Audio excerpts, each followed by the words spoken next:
2009 সালে পিলখানায় বিডিআর বিদ্রোহ ছিল না, ওটা ছিল দেশি বিদেশি ষড়যন্ত্রে সেনা কর্মকর্তাদের হত্যাকাণ্ড। এমন মন্তব্য করেছেন বিডিআর হত্যাকাণ্ডে গঠিত স্বাধীন তদন্ত কমিশনের চেয়ারম্যান অবসরপ্রাপ্ত মেজর জেনারেল আলম ফজলুর রহমান। ওই ঘটনায় ভারত জড়িত থাকলে তার প্রমাণ দেওয়ার আহ্বান জানান তিনি। প্রশ্ন তোলেন সেনাবাহিনীর নিষ্ক্রিয় থাকা নিয়ে। প্রয়োজনে ভারতে গিয়ে সাবেক প্রধানমন্ত্রী শেখ হাসিনাকে জিজ্ঞাসাবাদ করা হবে বলেও জানান কমিশনের প্রধান। রিপোর্ট মাহবুব কবির চপলের।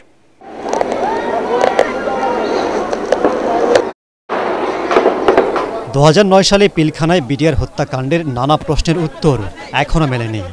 ডাল ভাত কর্মসূচির অনিয়মের কারণে ওই বিদ্রোহ হয়েছিল বলে আওয়ামী লীগ যে প্রতিবেদন দাখিল করেছে তাকে শাক দিয়ে মাছ ঢাকার মতো মনে করছে নিহত সেনা সদস্যদের পরিবার। বিষয়টির আবারও তদন্ত করতে জাতীয় স্বাধীন কমিশন গঠন করেছে অন্তর্বর্তী সরকার।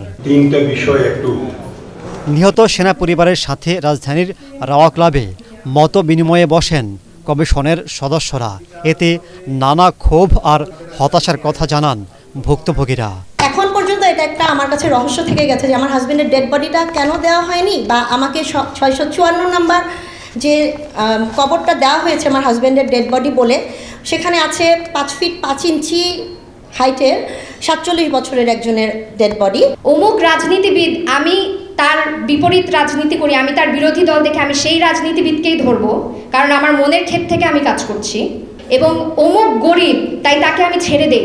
এই ধরনের বায়াস থেকে যেন উপরে উঠে তদন্ত কমিটির, আমাদের জাতীয় স্বাধীন তদন্ত কমিশন যেন স্বাধীনভাবে কাজ করতে পারে। সেদিন দরবার হল থেকে বেঁচে ফেরা কয়েকজন সেনা সদস্য ভয়াবহ অভিজ্ঞতার কথা জানান। এর পেছনে ভারতের ষড়যন্ত্র আছে বলে সন্দেহ প্রকাশ করেন অনেকেই। আমাকে চরমভাবে নির্যাতিত করে রক্তাক্ত করলো এবং আমাকে গলা টিপে তারা হত্যা করছিল। আমরা যারা সার্ভাইভার ছিলাম সেদিন প্রতিটি সেকেন্ড আমরা কাউন্ট করেছি, এই বুঝি সেনাবাহিনী আসবে, এই বুঝি সেনাবাহিনী আসবে আমাদের উদ্ধারের জন্য, কিন্তু কোনো সেনাবাহিনী আসে নাই। এটা কি অপরাধ না? প্রতিবাদ করেছিলাম। প্রথমে আমি জেল কেটেছি, বিডিআর এর সৈনিক যারা ঘটনার সাথে জড়িত তাদের সাথে জেল কেটেছি। তারা তো বলে যে আমরা স্যার এগুলো কিছু জানতাম না। এর সাথে জড়িত সেই সময় প্রধানমন্ত্রী জড়িত, তার ছেলে জড়িত, ভারতীয় কিলার রাশিয়া আমাদের অফিসারদের মেরে চলে গেল, এগুলো সব প্রমাণ আছে। স্বাধীন তদন্ত কমিশন মনে করে বিডিআর সেনাবাহিনী ও বাংলাদেশকে দুর্বল করতেই ওই হত্যাকাণ্ড ঘটানো হয়েছিল, যার সাথে তখনকার প্রধানমন্ত্রী শেখ হাসিনা ও ঊর্ধ্বতন সেনা কর্মকর্তাদের যোগসাজশ থাকতে পারে। পলাশির পুনরাবৃত্তি হয়েছে, সেখানে আমাদের আর্মি ঠায় দাঁড়িয়েছিল এবং বিদেশিরা এসে দেশি বিদেশি ষড়যন্ত্রকারী মিলে এই হত্যাযজ্ঞ চালিয়েছে। আমি মনে করি না এটা বিডিআর বিদ্রোহ ছিল। এর দ্বারা বিজিবিকে দুর্বল করা হয়েছে, বিডিআরকে দুর্বল করা হয়েছে, তার নাম বদল করে দেওয়া হয়েছে, আর্মিকে দুর্বল করা হয়েছে, দেশকে দুর্বল করা হয়েছে। আমরা যাদেরকে সন্দেহ করি, বিশেষ করে শেখ হাসিনা, তিনি ভারতে অবস্থান করছেন।